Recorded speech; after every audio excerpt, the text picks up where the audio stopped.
nggih. Assalamualaikum warahmatullahi wabarakatuh. Waalaikumsalam warahmatullahi wabarakatuh.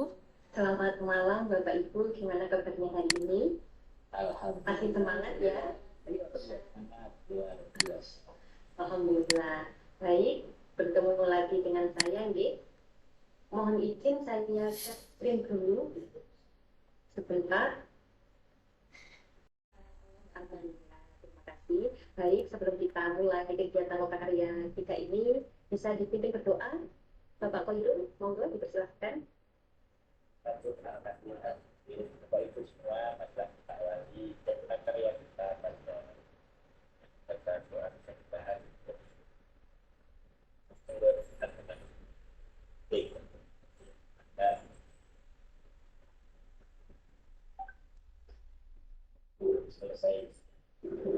Oke, terima kasih Bapak Khairul. Semoga kegiatan kita pada lokakarya kita pada malam hari ini dapat berjalan dengan lancar ya Bapak Ibu nggih. Sampun sesi share screen, monggo. Hari ini kita di Lokakarya 3 yaitu peran pemimpin dalam pembelajaran pendidikan guru penggerak. Sebelum kita masuk ke materi, kita buat kesepakatan kelas nih Bapak Ibu. Mohon bantuannya untuk video dinyalakan, dan apabila memang sinyalnya di rumah sedang tidak bagus bisa dimatikan, tidak apa-apa. Dan untuk yang kedua, silakan untuk di-mute Bapak Ibu. Nanti misalkan Bapak Ibu ingin bertanya atau memberikan pendapat, bisa dinyalakan lagi speakernya. Dan Bapak Ibu juga boleh untuk mencatat hasil pembelajaran kita pada malam hari ini, dan utamakan raise hand sebelum memberikan pendapatnya. Waktu kita hanya 10 menit, dan jika memang tidak bisa disampaikan secara langsung bisa diisi di dalam kolom chat, seperti itu. Baik, tujuan pembelajaran kita pada malam hari ini yaitu menerapkan model pembelajaran berdiferensiasi dan sosial emosional sebagai upaya dalam meningkatkan kualitas proses dan hasil pembelajaran. Nah, karena tujuan kita seperti itu, menurut Bapak Ibu, apa sih pembelajaran berdiferensiasi itu dan dampaknya bagi siswa seperti apa? Bapak Ibu bisa menuliskan dalam Jamboard yang saya share ini, deh. Sebentar, saya share dulu jambornya. Oh iya, ini bisa langsung masuk ke jambornya. Oke, siap Bu.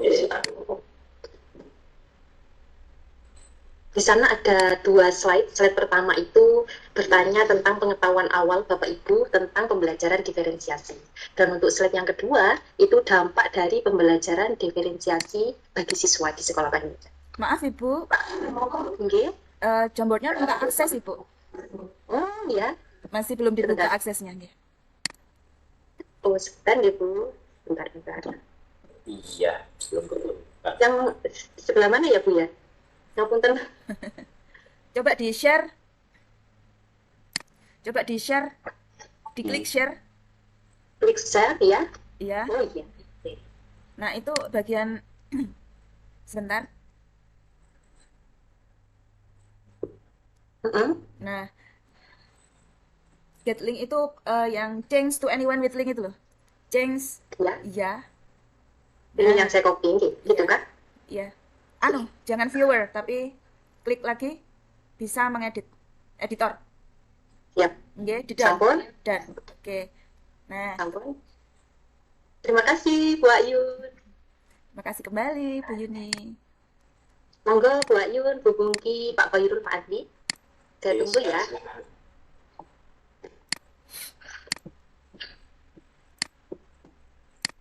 Ada yang sudah masuk? Belum ya?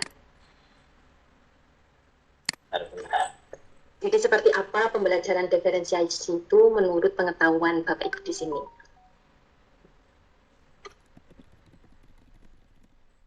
Apakah ada kaitannya dengan prinsip pendidikan dari Ki Hajar Dewantoro? Ataukah tidak ada kaitannya? Nanti kita bahas setelah ini, Bapak Ibu.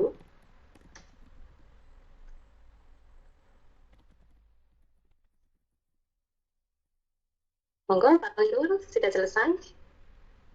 Oh, maaf ya, enter. Oke, siap. Monggo yang lain. Bu Bungki.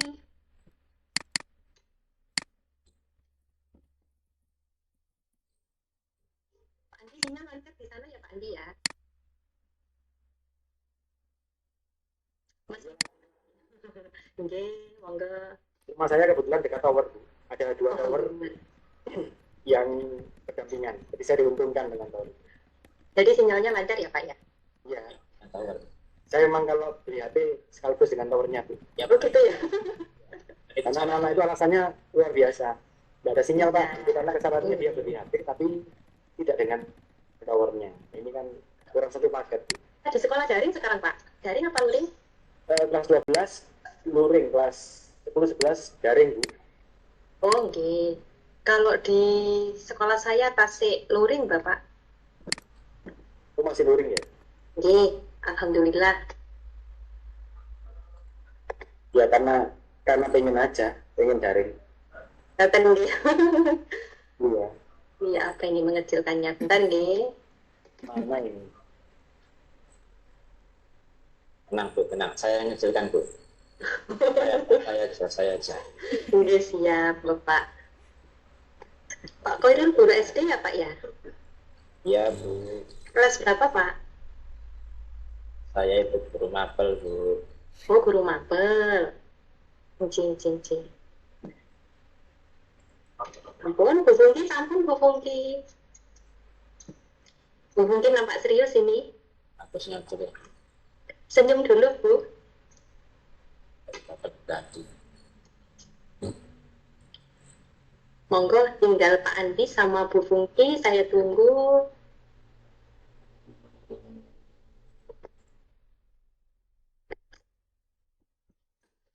Kita baca dulu ya, Bapak Ibu ya, dari Bu Fungki. Pembelajaran diferensiasi itu pembelajaran yang memberikan kesempatan untuk meningkatkan potensi dirinya sesuai dengan kesiapan belajar, minat, dan lingkungan belajar siswa. Mungkin boleh dijelaskan Bu Fungki pendapatnya ini? Monggo dipersilahkan. Oke, terima kasih Bu Yuni. Menurut saya pembelajaran diferensial itu adalah pembelajaran yang memberi kesempatan untuk meningkatkan potensi siswa sesuai dengan kesiapan belajar, minat, dan lingkungan belajar siswa. Begitu. Oh siap, terima kasih. Berarti di sekolahnya Bu Fungki program apa nih yang sebagai contoh salah satu program yang apa namanya yang memberikan kebutuhan dari siswa? Mungkin bisa dijelaskan Bu? Oke, misalkan saja kegiatan pembelajaran di dalam kelas Ibu, saya menggunakan pendekatan saintifik karena memang pembelajaran diferensial ini tidak hanya mementingkan hasil penilaian saja, tapi prosesnya juga. Nah, dengan pendekatan saintifik yang saya gunakan di dalam kelas itu, siswa tidak hanya mendapatkan nilai saja, tetapi juga keterampilan-keterampilan yang didapatkan siswa dari proses kegiatan pembelajaran. Ibu. Oke, terima kasih ya Bu Fungki. Memang gitu ya Bu, terkadang anak itu lebih melekat ketika mereka sudah berproses seperti itu Bu.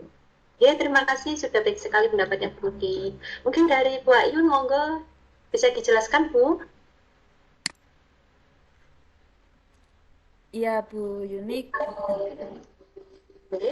Jadi pembelajaran yang memperhatikan perbedaan-perbedaan individu anak Bu. Jadi kita memilih mana sih pembelajaran yang cocok. Misal nih ada siswa yang kurang bisa ketika kita hanya menjelaskan, kita harus bisa menyiapkan media yang lain biar anak-anak itu yang tidak bisa mengikuti apa yang saya terangkan bisa membaca atau biasanya saya juga menyiapkan video YouTube di setiap kali pembelajaran saya. Jadi anak-anak tertentu yang kiranya kurang cepat nih bisa mengulang-ulang video saya. Seperti itu Bu Yuni. Oh siap. Terima kasih Bu. Memang kalau dari video YouTube itu terkadang tidak hanya siswa SMK, anak SD pun ketika anak-anak melihat video dari YouTube juga sangat semangat sekali Bu. Bahkan ilmunya itu sampai ke mereka karena seperti mereka melihat film seperti itu Bu. Terima kasih Bu Ayun, pendapatnya bagus sekali. Untuk Bapak Andi, monggo apa Pak pembelajaran diferensial itu? Mungkin bisa dijelaskan Bapak? Mohon maaf Bu, HP-nya menggelitik. Iya, enggak apa-apa Bapak, karena banyak orang sakit nggih ya kira-kira ini nggih. Menurut saya pembelajaran diferensiasi itu adalah pembelajaran yang dan keleluasaan kepada siswa untuk meningkatkan potensi diri. Ya, sesuai dengan kesiapan belajar, minat dan profil belajar siswa itu. Dan maaf, Tidak Pak. Siswa dapat tidak merasa terkungkung dalam belajar.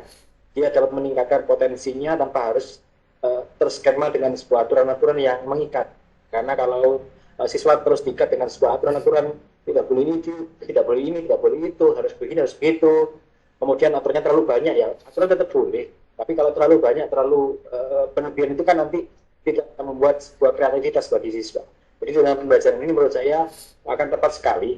Dan ini mungkin seperti yang disampaikan Ki Jadwantoro, agar sebuah pembelajaran itu memerdekakan siswa. Itu Bu, dari saya. Terima kasih. Siap, terima kasih Pak Andi. Berarti menurut Pak Andi pembelajaran diferensiasi itu yang memberikan kesempatan kepada siswa, semua siswa untuk memberikan pendapatnya gitu ya Bapak ya. Dan bisa berpikir kritis. Mungkin seperti itu ya Pak ya. Ya, Bu. Oke, terima kasih Pak. Bagus sekali pendapatnya. Mungkin dari Bapak Koirul bisa menjelaskan sekaligus menyimpulkan ya Bapak dari pendapat seluruh teman-teman. Monggo. Terima kasih. Ya, tidak mewakili pendapat semua teman-teman, tapi saya mencoba dengan bahasa yang sederhana bahwa berangkat dari menghargai perbedaan, karena memang sebenarnya makhluk ciptaan Tuhan ini sudah diciptakan dalam keadaan berbeda, maka kemudian pembelajaran itu pun harus menghargai sifat dasar perbedaan ini, sehingga kemudian kita tidak boleh dalam pelaksanaan pembelajaran itu kita menghilangkan adanya potensi anak yang satu dengan yang lainnya terkait dengan perbedaan. Artinya semuanya harus dalam rangka menghargai perbedaan yang ada. Itu barangkali Bu. Terima kasih. Oke, terima kasih Bapak Koirul sudah mewakili ke ibu-ibu. Jadi pembelajaran berdiferensiasi itu yang pertama tidak membuat anak tertekan. Oke. Dan pembelajaran itu berpusat kepada anak. Dan anak bebas untuk mengungkapkan pendapatnya dan bisa terus meningkatkan kemampuannya sesuai potensi-potensi yang sudah ada dalam dirinya. Sepertinya seperti itu nggih Bapak Ibu nggih. Kesimpulannya nggih. Ya, Bu. Oke, baik. Untuk slide yang kedua, bagaimana dampak pembelajaran diferensiasi bagi siswa? Baik, saya bacakan satu-satu nggih. Untuk yang pertama dari Bu Fungki, dampaknya kepada siswa adalah mendapatkan lingkungan belajar yang bermakna dan menyenangkan dan tidak fokus pada hasil penilaian tetapi juga proses, sehingga yang didapat siswa, apa ini Bu? Kelanjutannya Bu? Sehingga yang didapat siswa bukan hanya pengetahuan tetapi juga keterampilan. Nah, pembelajaran bermakna ini seperti apa Bu?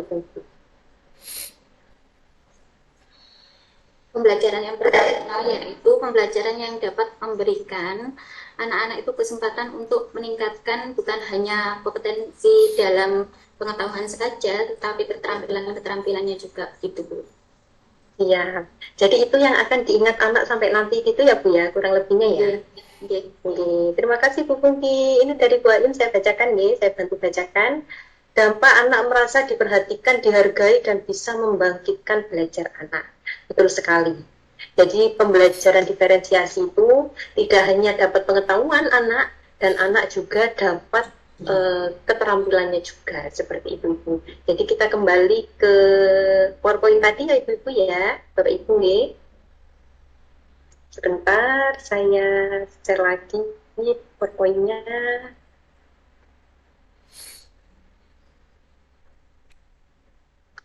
Sudah paham Bu Fungki ya pembelajaran diferensiasi nih? Insya Allah paham Bu. Alhamdulillah. Sebentar, ini sinyalnya kok keluar masuk ini Bu.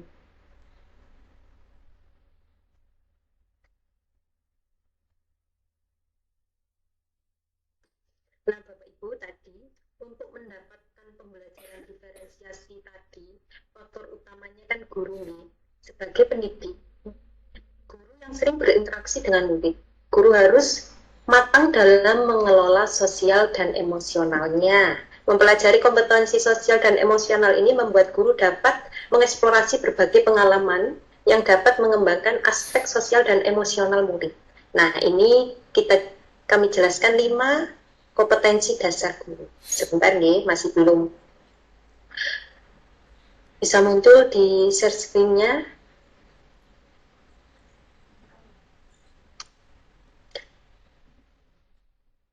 Jadi ada 5 kompetensi dasar guru yang itu nanti dapat merangsang membentuk kompetensi sosial emosional yang ada pada siswa. Dan ini sudah keluar nih Bapak Ibu nggih. Jadi kompetensi yang pertama yaitu sudah terlihat belum Bapak Ibu nih? Sudah, Ibu. Di sini kok belum ya? Sebentar nih.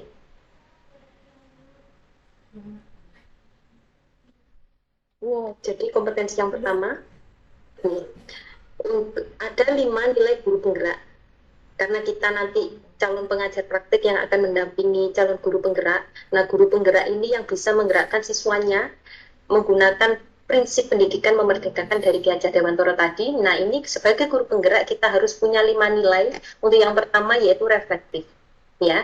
Yang kedua kolaboratif, yang ketiga inovatif, 4 mandiri, dan yang terakhir yang kelima itu berpihak kepada murid.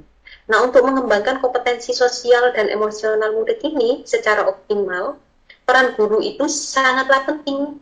Artinya apa? Sebelum guru dapat membantu murid, jadi guru harus mengasah nilai-nilai yang ada dalam dirinya dulu. Nah, ini dari 5 asan dari guru tadi, maka dapat membentuk 5 keterampilan sosial emosional yang ada di dalam diri siswa itu. Jadi seperti ini Bapak Ibu bisa dicek nih. Pembelajaran sosial emosional ini diawali dengan kesadaran penuh, tidak cukup apabila hanya murid saja yang mengembangkan kemampuan akademiknya. Seperti kata Bu Fungki tadi, murid juga perlu mengembangkan aspek sosial dan emosionalnya. Nah, karena kompetensi sosial emosional ini punya 2 peran penting bagi murid, jadi peran yang pertama Bapak Ibu, perannya yaitu bagaimana ini berkaitan dengan bagaimana membuat anak itu dalam kehidupannya menjadi lebih manusiawi. Karena apalagi sekarang pembelajaran daring, jadi banyak anak-anak itu melaksanakan pembelajaran dengan HP, dan HP itu secara tidak langsung juga memberikan hal negatif juga bagi anak. Jadi itu juga perlu kita berikan pentingnya kompetensi sosial emosional ini, dan salah satunya untuk menjaga sisi emosional dan egoisme dari anak seperti itu.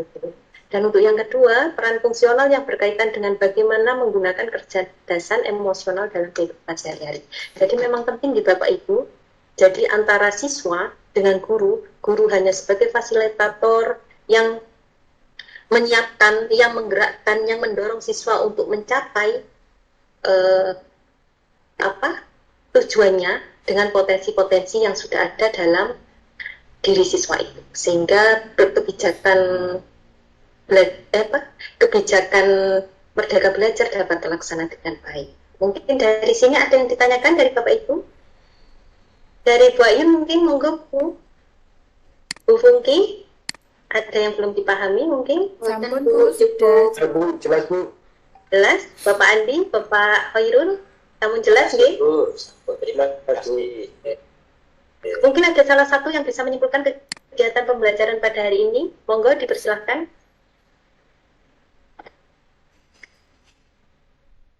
Monggo Bapak, Ibu. Dengan kalimat Bisa menyimpulkan. sederhana, barangkali seorang guru memang harus menghargai.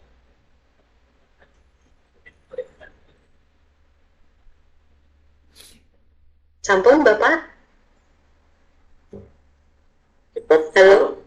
Suaranya terputus Bapak. Terima kasih Bu, cukup. Oh iya, terima kasih.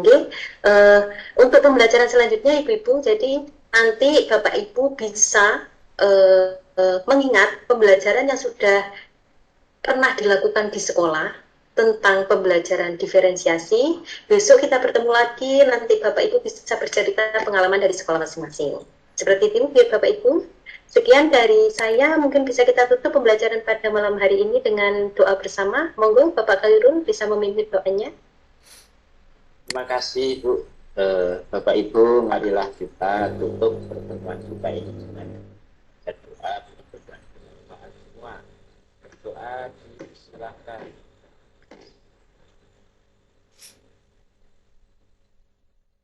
Doa selesai. Ya, terima kasih Pak Khairul. Baik, sampai bertemu besok Bapak Ibu. Kita mulai kelasnya jam 7 pagi. Sekian dari saya. Wassalamualaikum warahmatullahi wabarakatuh. Waalaikumsalam. Waalaikumsalam warahmatullahi wabarakatuh.